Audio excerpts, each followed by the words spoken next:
Au détour des pages tumultueuses de notre époque, une alliance secrète ébranle l'équilibre du monde arabe. Le président égyptien Abdel Fattah al-Sisi cède aux pressions d'Israël, ouvrant une brèche inattendue. Mais derrière les apparences, une épreuve bien plus grande se profile. Une épreuve qui touche l'âme même des croyants, un test divin annoncé par les anciens signes. Et au cœur de cette tourmente, l'Algérie se tient à la croisée des chemins, face à un destin chargé d'espoir et de défis. Prépare-toi à plonger au cœur de cette réalité invisible, à entendre l'appel de la conscience, car l'épreuve du Mahdi commence. Toi, spectateur, es-tu prêt à ouvrir ton cœur à cette vérité? 1. La brèche s'ouvre. Imagine, un vent silencieux traverse les ruines anciennes d'une civilisation. Les minarets se dressent encore, mais les voix qui les habitaient semblent s'être éteintes. Le désert écoute. Quelque chose vient. Quelque chose que l'histoire n'a pas encore nommé. Au centre du monde arabe, entre le Nil et la mer, une main s'est tendue, mais pas vers la justice. Ce n'est pas la main du soutien, ni celle du frère. C'est une main offerte à ceux qui ne cherchent ni paix ni lumière. Le président égyptien Sisi a cédé. Il a cédé, mais à quoi? À qui? À Israël. Non pas pour la paix, mais pour l'ordre. Un ordre imposé, glacé, silencieux comme une pierre tombale sur les espoirs d'un peuple. Dans les coulisses de la diplomatie, à l'abri des regards, les décisions se prennent comme des pactes. Les cartes bougent, mais l'échiquier est de sang et de prières oubliées. Et pendant que les puissants négocient, les faibles pleurent. Pendant que les chefs s'embrassent, les enfants meurent à Gaza, à Rafah, à Khan Younes. La brèche s'est ouverte. Pas une brèche géographique, non, une brèche dans le tissu même de l'honneur, de la fraternité, de la foi. C'est ici que commence l'épreuve du Mahdi. Mais ce n'est pas une apparition miraculeuse. Ce n'est pas une prophétie venue frapper le sol dans une explosion de lumière. C'est d'abord une douleur, un doute, une tension dans le cœur du croyant qui regarde ce monde et se demande « Où est la justice d'Allah? Pourquoi le mal semble-t-il gagner ?» Tu as peut-être déjà ressenti cette pensée te traverser. Peut-être une nuit, seul, en prière, ou en regardant les informations, impuissant, révolté. Cette épreuve commence en toi. Car lorsque la vérité divine se heurte à l'opportunisme politique, l'âme du croyant est mise à rude épreuve. Sisi n'est pas simplement un homme qui signe. Il est devenu, volontairement ou non, un symbole. Celui du pouvoir qui préfère la sécurité à la justice, l'alliance à la loyauté, le silence à la vérité. Et dans ce fracas des valeurs, un pays regarde, un pays ressent. Ce pays, c'est l'Algérie. Peuple aux cicatrices profondes. Peuple qui connaît l'odeur du combat, la morsure de la colonisation, la saveur âpre de la résistance. L'Algérie ne peut pas ignorer ce qui se passe. Ce qui commence au Caire plane, déjà sur Alger. Ce n'est pas une guerre déclarée, mais c'est une guerre spirituelle. Une onde de choc dans le monde invisible. Les âmes le sentent avant les corps. Toi qui m'écoutes, ressens-tu cette vibration dans ton cœur? Ce n'est pas de la peur, c'est de l'appel. Un appel qui dit « Prépare-toi ». Pas avec des armes, pas avec la haine, mais avec la lucidité. Car l'épreuve du Mahdi commence là où le monde bascule sans que les gens ne le remarquent. Quand les alliances se tissent dans le dos du peuple, quand la fraternité est vendue, quand Jérusalem devient une pièce de monnaie diplomatique, c'est là que l'éveil commence. Tu n'es pas ici par hasard. Tu écoutes ces mots parce que quelque chose en toi veut voir plus clair. Et moi, je te pose une seule question, à laquelle seul ton cœur peut répondre. Te sens-tu prêt à discerner la lumière de l'ombre? Ou fais-tu partie de ceux qui préfèrent fermer les yeux tant que leur quotidien reste tranquille? La brèche est ouverte. Tu es déjà dedans. Il n'y a plus de retour. Il ne reste qu'à avancer ou se perdre. 2. Contexte géopolitique. Les coulisses du deal. Il y a des décisions qui ne s'annoncent pas. Elles ne se votent pas publiquement. Elles ne s'écrivent pas sur des pancartes.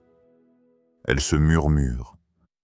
Elles se passent dans les salons dorés où les voix sont basses et les regards sont flous. C'est là quelque part, entre le Caire et Tel Aviv, entre Washington et Genève, qu'un accord a été ficelé. Pas un traité de paix, pas une alliance militaire officielle, non, quelque chose de plus discret et de plus dangereux. Une promesse d'accès aux ressources contre une obéissance politique.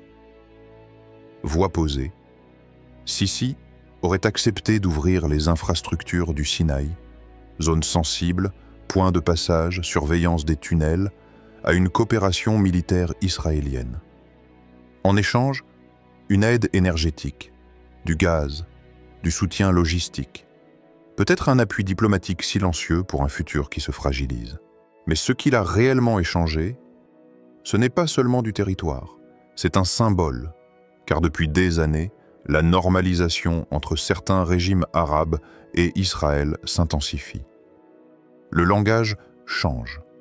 Le ton devient moins hostile. On ne dit plus « ennemi », on dit « partenaire stratégique ». On ne parle plus de Palestine, mais de sécurité régionale. Et pendant ce temps, à Gaza, les hôpitaux s'effondrent, les ambulances sont ciblées, les enfants enterrent leurs parents dans le sable.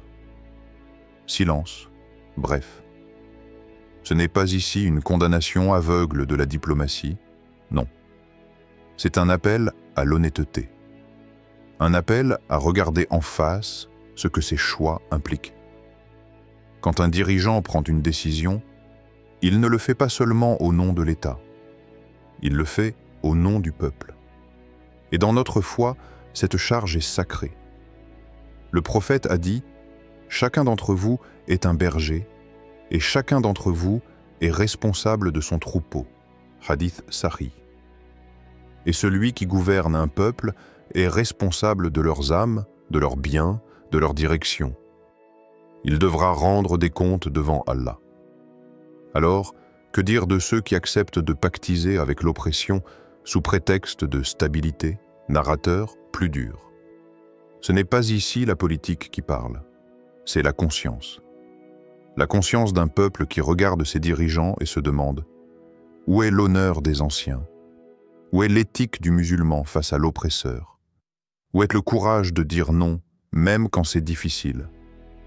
L'Égypte a été autrefois une lumière du monde islamique, une voix forte, une terre de savants, d'oulémas, de poètes. Al-Azhar n'était pas silencieuse, le peuple n'était pas résigné. Mais aujourd'hui, ce qui se joue dans les coulisses, c'est un effacement progressif de cette voix.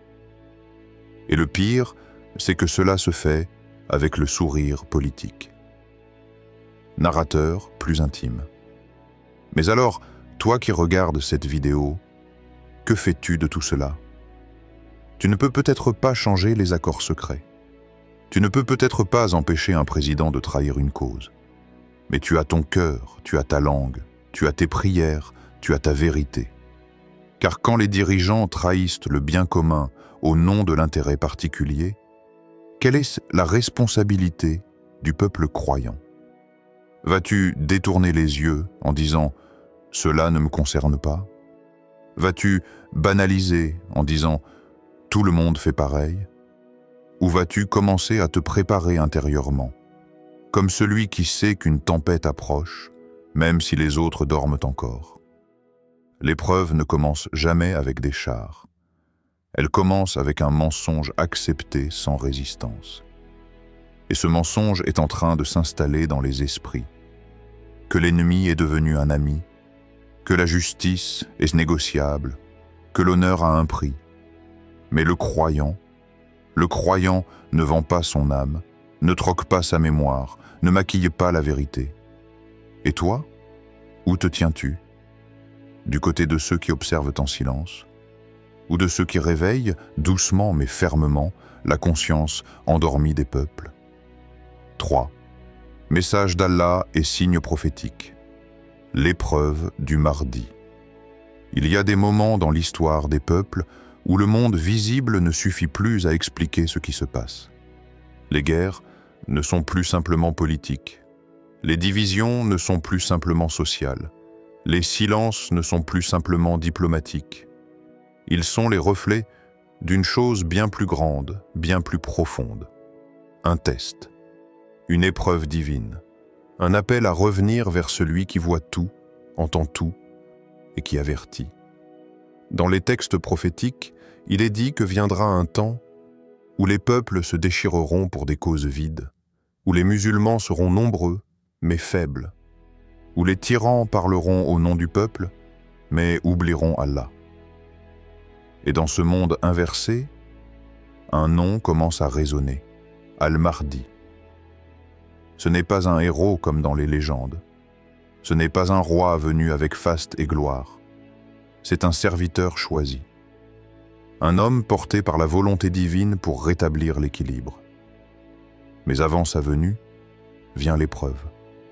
Un monde bouleversé, des peuples confus, des croyants divisés, des leaders vendus et des âmes qui vacillent.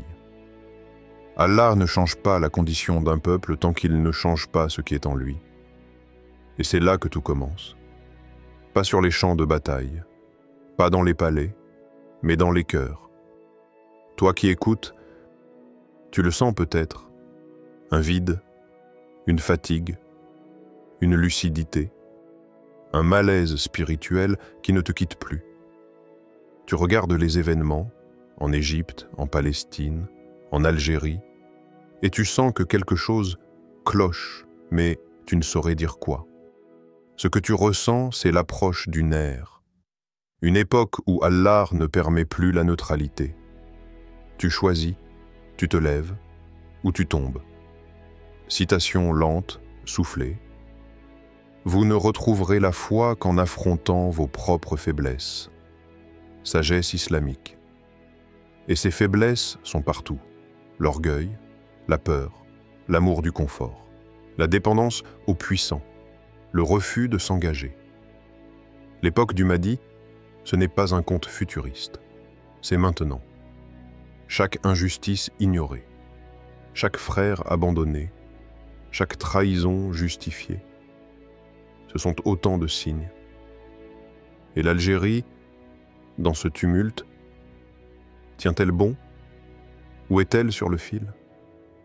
Penses-tu que le fait que l'Algérie se tienne ferme, refusant de céder aux injonctions, élevant sa voix là où d'autres la baissent, est un signe de résilience, ou le début d'une fracture plus profonde? Car même une forteresse peut tomber si elle n'est pas unie en elle-même. Et même une voix forte peut se perdre si elle se coupe de sa source divine. L'épreuve du Mahdi, ce n'est pas seulement une épreuve politique, c'est une mise à nu de l'âme musulmane. Sommes-nous prêts à accueillir le juste, ou préférons-nous retarder sa venue par nos compromis, nos lâchetés, nos petites trahisons intérieures? Narrateur plus profond. Allah envoie des signes, toujours. Mais ceux qui ne regardent que le monde matériel les manqueront. Ils verront un accord entre Sissi et Tel Aviv, mais ils ne verront pas le déclenchement d'une tempête divine. Ils entendront des discours sur la paix, mais ils ne sentiront pas que la terre gronde sous les pieds des hypocrites. Narrateur, dans le silence des nuits, dans le sang versé par les innocents, dans l'absence des vrais leaders, dans la peur que tu ressens, dans la force que tu refuses de voir en toi, dans tout cela, il y a un message d'Allah. Ce message ne sera pas crié. Il ne passera pas à la télévision. Il ne sera pas voté. Il sera ressenti. Dans ta poitrine, dans ton sommeil, dans ta solitude, dans ton incapacité à continuer comme avant. C'est le signal de l'éveil, narrateur, plus doux. Et toi, vas-tu écouter? Ou vas-tu attendre qu'il soit trop tard Et quand viendra celui qui doit rétablir la justice, seras-tu prêt à le suivre? 4. Le rôle de l'Algérie, la lumière dans la tourmente. L'histoire ne ment jamais. Elle se grave dans la pierre, dans les champs, dans les blessures aussi. Et dans l'histoire du monde musulman, il est un nom que même les oppresseurs n'osent effacer. L'Algérie. Une terre meurtrie, mais jamais vaincue. Un peuple brisé 1000 fois, mais toujours debout. Une nation que l'on a voulu faire taire, mais dont la voix résonne encore, plus forte que les murs des palais. Depuis 1962, depuis l'indépendance arrachée avec le sang, l'Algérie n'est pas seulement une nation. Elle est un symbole. Le symbole de ce que peut devenir un peuple quand il refuse de plier. Narrateur, plus lent, presque poétique. Dans les ruelles de Constantine, dans les mosquées d'Alger, dans les montagnes kabyles, dans les cœurs fatigués mais brûlants de foi, se tient encore une lumière. Une lumière que beaucoup cherchent à éteindre, mais elle résiste. Aujourd'hui, alors que certains pays arabes se prosternent devant les puissances dominantes, alors que les drapeaux se mélangent dans des conférences d'hypocrisie, alors que les consciences se vendent à prix d'or, l'Algérie reste méfiante, digne, solitaire parfois, mais droite. Voix engagée. Oui, des voix se lèvent, des oulémas, des penseurs, des jeunes. Ils parlent dans les mosquées, dans les cafés, sur les réseaux, dans les cœurs. Et parmi eux, un homme oublié des médias, respecté des fidèles. Cheikh El Mahdi Ben Youssef. En 2019, en pleine vague de normalisation rampante, il monte sur le minbar de sa petite mosquée d'Oran. Pas de caméra, pas de journaliste. Mais ce jour-là, ses mots sont comme des éclairs. Il dit « Le croyant qui reste silencieux alors que l'injustice avance, n'est-il pas complice de cette injustice ?» Le jour viendra où nos enfants nous demanderont « Pourquoi avez-vous regardé sans parler? Pourquoi avez-vous su sans résister ?» Et ce sermon, copié à la main, partagé de bouche à oreille, a traversé les montagnes, les frontières, les consciences, narrateurs plus graves. Ce n'est pas un hasard si l'Algérie dérange. Ce n'est pas un hasard si ses prises de position gênent. Ce n'est pas un hasard si certains cherchent à l'affaiblir de l'intérieur, par les divisions, les manipulations, la lassitude. Mais ce n'est pas un pays qui s'effondre avec la peur. C'est une terre qui s'enracine dans la foi, narrateur. Et c'est là que tout devient plus grand que la politique. Car ce que vit l'Algérie n'est pas qu'un choix diplomatique. C'est un appel spirituel. Allah choisit parfois des peuples pour porter un fardeau. Pour dire non là où tout le monde dit oui. Pour rester debout quand la majorité s'agenouille. Et peut-être que l'Algérie fait partie de ces terres que Dieu met à l'épreuve, non pas pour la briser, mais pour en faire une torche dans la nuit, narrateur, questionné, proche du spectateur. Et toi, maintenant, quel est ton rôle? Quel est ton engagement? Es-tu de ceux qui critiquent sans rien faire? De ceux qui soupirent sans agir? De ceux qui espèrent et prier? Ou es-tu prêt à devenir un maillon de lumière, un porteur de vérité, même dans ton silence, même dans ton humilité, par la sincérité de ta foi, par la puissance de tes duas, par la force de ton rappel, narrateur plus direct. La vérité n'a pas besoin de foule, elle n'a pas besoin de bruit, elle a besoin de cœurs vivants. Et aujourd'hui, dans cette époque où beaucoup se prosternent devant des trônes humains, il suffit qu'un seul cœur dise « Je me tiens avec Allah, je ne me plierai pas à l'injustice ». Alors, dis-moi, frère, sœur, quel est ton engagement? Veux-tu agir? Veux-tu prier? Veux-tu rappeler la vérité? Ou veux-tu rester silencieux? Allah choisit ses soldats parmi les cœurs sincères, pas parmi les puissants. 5. Conclusion. Appel à la méditation et à l'action. Frère, sœur, ce que tu viens d'entendre, n'est pas un simple récit d'actualité. Ce n'est pas un débat géopolitique. Ce n'est pas un documentaire. C'est un miroir. Le Mahdi, ce n'est pas un nom venu pour nourrir les passions. C'est un signe, un appel divin, un cri silencieux qui ne frappe pas à ta porte, mais à ton cœur.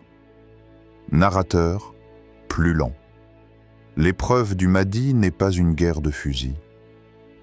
C'est une guerre invisible, contre la paresse spirituelle, contre la peur d'agir, contre l'oubli d'Allah dans nos décisions quotidiennes. Et l'ennemi le plus dangereux, ce n'est pas celui que tu vois à la télévision, mais celui qui se cache dans ton âme. Le renoncement, le recul, la neutralité devant l'injustice. Peut-être ressens-tu une tension, un feu discret, une pression dans la poitrine. C'est le rappel d'Allah, car il veut te ramener à lui, à ton essence, à ta vérité. Avant que ne se lèvent les vents plus rudes de la fin des temps. Alors, dans ce monde en désordre, que faire? Quand les tyrans parlent, quand les nations se prosternent, quand même certains religieux se taisent, que reste-t-il à celui qui croit? Il reste la prière, il reste l'intention pure, il reste la parole juste, il reste la patience, et il reste surtout la proximité d'Allah. Ô Allah, donne à l'Algérie la fermeté de ceux qui portent ta lumière. Accorde à ses enfants la sagesse face aux mensonges. Fortifie les cœurs des croyants. Purifie-les de la peur et du doute. Fais d'eux des phares dans l'obscurité, des gardiens silencieux de ta vérité, des témoins de la dignité, jusqu'au bout de l'épreuve. Pause profonde, silence respectueux. Narrateur, toi qui écoutes, ne minimise jamais ton rôle. Tu n'es pas trop petit, trop loin, trop tard. Car la lumière se fait en communauté. Un mot sincère, un rappel partagé, une prière discrète à l'aube, une larme versée dans le silence. Tout cela pèse dans la balance du monde invisible, narrateur, plus doux. Alors maintenant, respire et médite. Quel acte es-tu prêt à poser aujourd'hui? Peux-tu prier pour l'Algérie? Peux-tu partager cette lumière autour de toi? Peux-tu commenter pour soutenir la vérité? Peux-tu être un cœur vivant dans un monde d'ombre? Le Mahdi viendra, l'épreuve passera, mais ton âme, elle, reste. Et quand tout semblera s'éteindre, une lumière s'allumera dans les cœurs des sincères. Frères et sœurs, cette épreuve n'est pas seulement celle des nations, elle est aussi celle de nos âmes. Le chemin est obscur, les tempêtes nombreuses, mais la lumière ne s'éteint jamais quand elle naît dans le cœur sincère. Alors, ne reste pas dans l'ombre du doute ou de l'inaction. Agis, prie, rappelle, partage, car chaque geste, aussi humble soit-il, participe à la victoire de la vérité. L'heure est venue de choisir ta place dans cette histoire sacrée. Que la paix et la lumière d'Allah illuminent ton chemin, aujourd'hui et à jamais. N'oublie jamais, la vraie force réside dans la foi, la patience et la persévérance. Et toi, quel sera ton prochain pas ?